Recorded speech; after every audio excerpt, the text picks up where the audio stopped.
News जन आवाज। मनीषा पंवार की विजय के लिए आर्य समाज के कार्यकर्ता कमर कस ले, यह कहना है स्वामी आर्यवेश जी का। जोधपुर से चित्रेश बोहरा की खास रिपोर्ट। सार्वदेशिक आर्य प्रतिनिधि सभा नई दिल्ली भारत के प्रधान स्वामी आर्यवेश, मिशन आर्यवृत्त के संयोजक व युवा सन्यासी स्वामी आदित्यवेश ने आर्यवीर दल व आर्य समाज जोधपुर से जुड़े प्रमुख लोगों को विधायक प्रत्याशी मनीषा पंवार को बड़े अंतर से विजयी बनाने के लिए निर्देश दिए। सार्वदेशिक आर्य प्रतिनिधि सभा नई दिल्ली के प्रधान स्वामी आर्यवेश ने समारोह को संबोधित करते हुए कहा कि आर्य नेता कर्मवीर राम सिंह आर्य की पुत्री व जोधपुर शहर विधायक प्रत्याशी मनीषा पंवार को इस बार बड़े अंतर से विजयी बनाने के लिए पूरे आर्य जगत को जुटने का आह्वान किया। उन्होंने आर्य समाज के एक एक कार्यकर्ता को इस चुनावी दंगल में मनीषा पंवार के समर्थन में कार्य करने के निर्देश दे दिए।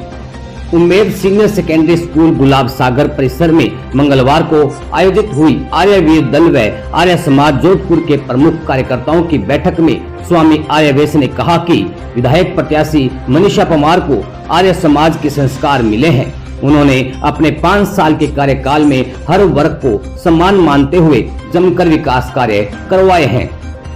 उन्होंने इंसानियत को प्राथमिकता देकर सबको शिक्षा, चिकित्सा आदि सुविधा दिलाने का भरसक प्रयास किया।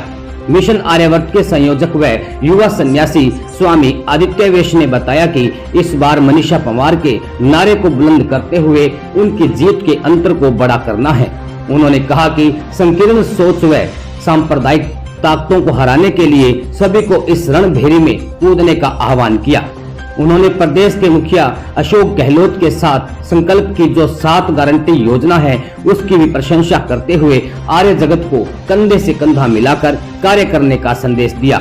इस दौरान स्कूल प्रबंधक टीके सिंह, सचिव मूल सिंह, जितेंद्र सिंह आर्य, PS शेखावत, मदन गोपाल आर्य, बॉक्सिंग कोच विक्रम सिंह आर्य, रोशनलाल आर्य, राजेंद्र सिंह, प्रेम सिंह, हिमांशी आर्य सहित महिलाएं, पुरुष व युवा वर्ग मौजूद रहे। कार्यक्रम का संचालन उम्मेद सिंह आर्य ने किया।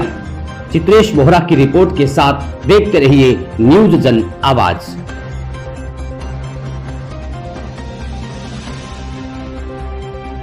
मनीषा जी को हैशटैग करके उनको ज्यादा से ज्यादा लोगों तक पाल करके हर व्यक्ति ये नियम बनाए, आज ये सोच करके जाए। जैसे नवरात्रों के व्रत रखते हैं ना, तो आप भी ये व्रत करें कि आज के बाद मुझे हर रोज 9 जरूरी नहीं है, ये हम सबके लिए भी जरूरी है।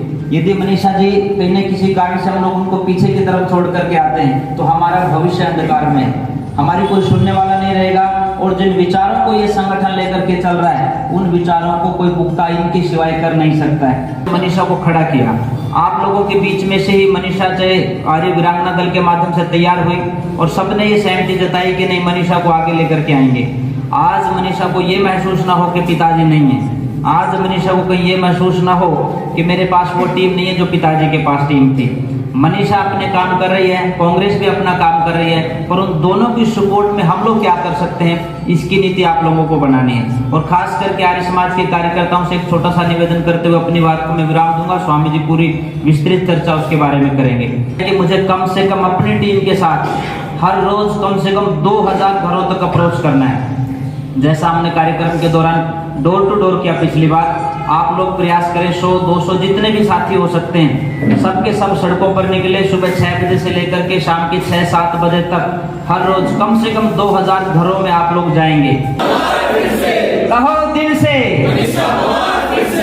या तो बल्कि ये होना चाहिए कि अब की बार का एक ही नारा, मनीषा और कांग्रेस फिर से दोबारा, दोनों के दोनों इतिहास रचने जा रहे हैं। बहुत बहुत शुभकामनाएं। विधानसभा चुनाव में जहाँ नरेंद्र मोदी के नेतृत्व में राजस्थान का चुनाव लड़ा जा रहा है, दूसरी बार नरेंद्र मोदी आ रहे हैं और इसको लेके आप किस तरह से क्या कहेंगे? देखिए, नरेंद्र मोदी देश के प्रधानमंत्री हैं और मुझे नहीं लगता कि उनको इतना नीचे चुनाव का अभियान अपने जिम्मे लेना चाहिए। यहाँ प्रदेश के जो नेता हैं उनके नेतृत्व में चुनाव लड़ा जाए तो व्यवहारिक लगता है, बाकी जो उनका निर्णय है वो तो वो जाने। किंतु मैं यहाँ विशेष रूप से मनीषा पंवार के चुनाव में आर्य समाज के जो कार्यकर्ता यहाँ पर काम करते हैं, आर्यवीर दल के विशेष रूप से उनसे बातचीत करने के लिए, उनके साथ अपने उस चुनाव में योगदान की भावना से मैं यहाँ पर आया। और आर्यवीर दल क्योंकि स्वर्गीय श्री राम सिंह आर्य जी की एक विरासत का संगठन है, उसके नाते से वे लोग पहले भी मनीषा के साथ चुनाव में खूब दिल से जुटे थे। अब क्योंकि उस समय राम सिंह आर्य जी थे, राम सिंह जी का देहावसान हो गया पिछले दिनों कोरोना में, अब वो है नहीं, तो उस कमी को महसूस ना किया जाए, इसलिए कार्यकर्ताओं को थोड़ा सा संगठित करना, प्रेरित करना आवश्यक होता है। उस नाते से एक आर्य परिवार की एक बेटी है, एक बहन है, तो हमारा जो आर्य समाज से जुड़े लोग हैं उनका ये कर्तव्य बनता है कि उनको हम चुनाव में मदद करें, उनको ताकत दें और पहले वो जीते, इस बार फिर से उनको अच्छी जीत प्राप्त हो, इस भावना से मैं यहाँ पर आया। जहाँ तक राजनीति की विस्तार से पूरे देश की बात है, क्योंकि वो तो राजनीतिक नेता ही इस बारे में अपनी टिप्पणी कर सकते हैं। मैं आर्य समाज के संगठन में काम करता हूँ, इस नाते से मनीषा जी के इस एक आर्य परिवार का सदस्य होने के नाते मैं उनका मदद करने यहाँ पर आया। मेरा कहना इतना मात्र है। बाकी आप मोदी जी का इसमें नेतृत्व करना या न करना चाहिए तो मोदी जी स्वयं सोचें।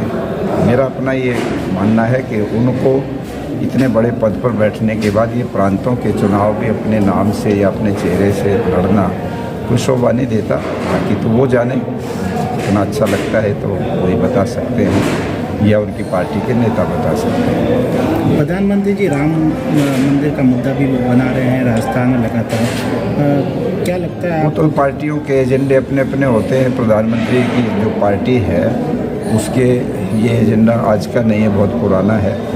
अब तो क्योंकि वो जो है सुप्रीम कोर्ट से भी उन्होंने उसका निर्णय लेकर के बना लिया और उसको अपना पेश करेंगे, स्वाभाविक ही है, क्योंकि ये कोई नया नहीं उनका डाला हुआ मुद्दा और पहले से ही ये उनके खाते में लिखा हुआ मुद्दा है। जब जब चुनाव आते हैं तो वो करते रहे इस तरह का, अब भी वो करेंगे, तो मान के चलना चाहिए। किंतु मैं ये मानता हूँ कि देश को हम बहुत संकीर्णता में जितना डालेंगे उतना देश की हानि होगी। हमारा देश अनेक तरह के मत संप्रदायों से भरा पड़ा देश है। हमारा देश का संविधान मत निरपेक्ष संविधान है। तो ऐसे देश में किसी एक विचार को अगर देश के बड़े पदों पर बैठे लोग इस तरह से उठाते हैं या उनको चुनावी मुद्दा बनाते हैं तो इससे देश में और अधिक संकीर्णता, कटुता, आपस का विरोध बढ़ेगा, जो देश के लिए किसी भी प्रकार से अच्छा नहीं माना जा सकता। स्वामी जी 200 सीट है, क्या सभी सीटों पे आप प्रचार करने के लिए जाएंगे कांग्रेस की तरफ से? नहीं, मैं कांग्रेस का प्रचारक नहीं हूँ, ना मैं 200 पे जाऊँगा। जहाँ आर्य समाज का कोई कार्यकर्ता लड़ रहा है चुनाव, मैं वहाँ जाऊँगा।